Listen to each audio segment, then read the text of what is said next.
Në kuadër të projektit të shpërurosim trashëgiminë kulturore në Gjirokastër u organizua takimi i radhës. Workshopi i sotëm i hap rrugën edhe 4 takimeve të tjera që do të zhvillohen dhe synon të njohë të rinjt me trashëgiminë kulturore, monumentet e zonave të ndryshme rurale, si dhe të simulojë ata për të qenë aktiv dhe faktor në mbrojtjen e tyre. Ashtu si punëve u theksuar dhe nga profesor Markoli në kurimin e kaluar, ku problemi është që vendosen disa standarde.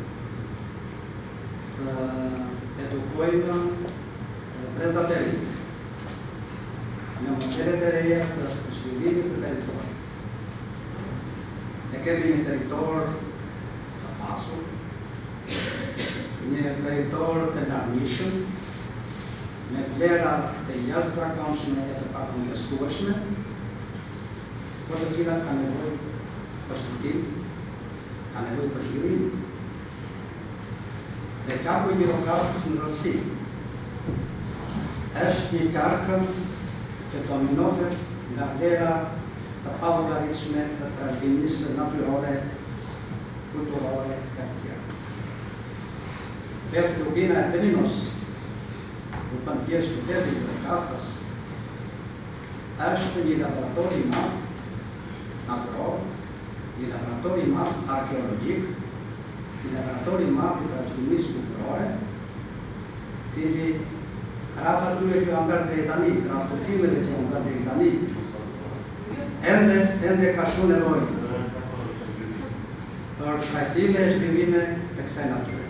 Shoqata Albait ka për qëllim që të realizojë element të demokracisë tregtimore në zonën ku operon kryesisht në Bashkinë e Gjirokastës dhe qendrën Antigone, në 3 fshatra. Atje është marrë objekte. Objekti janë vende të ndotura që prishin ekosistemin e quajmë biologik. Efektet e tyre shëndetësore të tjera nga radhë të jenë fare mirë, prishin dhe ekoturizmin, prishin dhe shumë gjëra të tjera. Në këtë objekt kërkohet të realizohet nga ana e shoqatës Albait ato elementë të operimit të demokracisë tregtimore, që duhet të ketë një ndërgjegjësim të komuniteteve të gjitha moshave. Koordinatori Aloena Bakuli e konsideron tepër të rëndësishëm këtë nismë.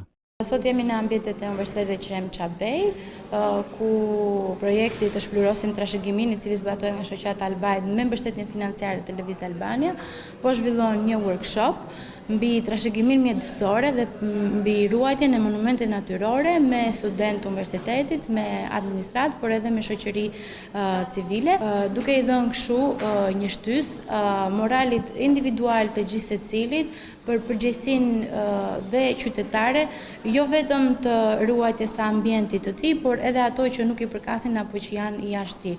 Dhe kryesisht projekti është fokusuar në ruajtjen e monumenteve natyrore të zonave rurale, të cilat kanë një veprimtari ndotje pak më të shpeshtë për shkak të monitorimit të pak.